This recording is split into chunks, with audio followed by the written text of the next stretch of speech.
నమస్తే. సరే. వీళ్ళ స్టోరీ విన్నారు కదా సార్? మేడం 9 ఇయర్స్కి పెళ్ళయిందంట ఆవిడకి. పుట్టిన వెంటనే పాప బాబు ఇద్దరు చచ్చిపోయారు. ఇప్పుడు ఇద్దరు కూతుర్లు మళ్ళీ ఈవిడికి 3 కూతుర్లు. ఆయనకేమో మెంటల్ ప్రాబ్లము. సో ఇప్పుడు నాకు అర్థమైంది అయితే అతను mentally not all right. Is got some issues, psychological problem ఉంది అతనికి.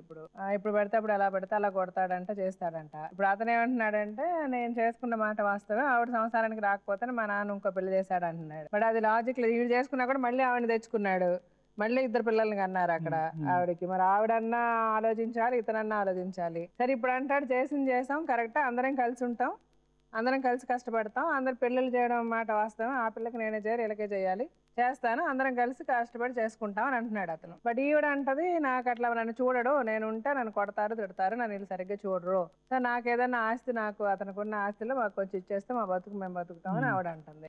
లీగాలిటీ ఏంటి మేడం ఇందులో ఈ ఇష్యూలో? అంటే పెళ్లిళ్ళు చేసుకోవడాలు, పిల్లల్ని కనడాలు అది చాలా ఇది. ఇంకోటి ఈ ఊరి పెద్దలలో అంటే మనము ఒక పెద్దలని పాయింట్అవుట్ చేస్తున్నట్టు కాదు కానీ ఒక తప్పును సమర్థించడం అంతే.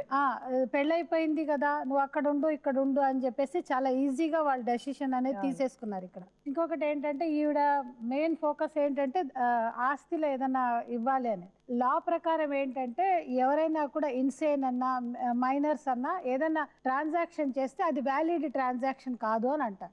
సో ఇప్పుడు ఈయనకుండే ఆరోగ్య పరిస్థితి బట్టి చూసి ఈయన ఏ ట్రాన్సాక్షన్ చేసినా అంటే ఈయన ఒకవేళ ఈయనకున్న ఆస్తిని ఎవరికైనా ఇవ్వాలనుకున్నా లేకపోతే అమ్మేయాలని అనుకున్నా ఏ కారణాలైనా చేసినా కూడా అది వ్యాలిడ్ కాదు అని అంటారు.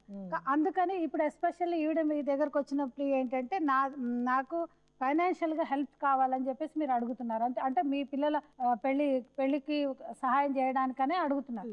ఆయన చేసే ట్రాన్సాక్షన్ ఇది వ్యాలిడ్ ట్రాన్సాక్షన్ కాదు కనుక ఆయన ద్వారా ఒక ఒప్పంద పత్రం లాంటిది రాయించి, ఎందుకంటే ఇక్కడ too many legalities too many problems అనే స్టేజ్కి వచ్చేసాం మనం ఇక్కడ.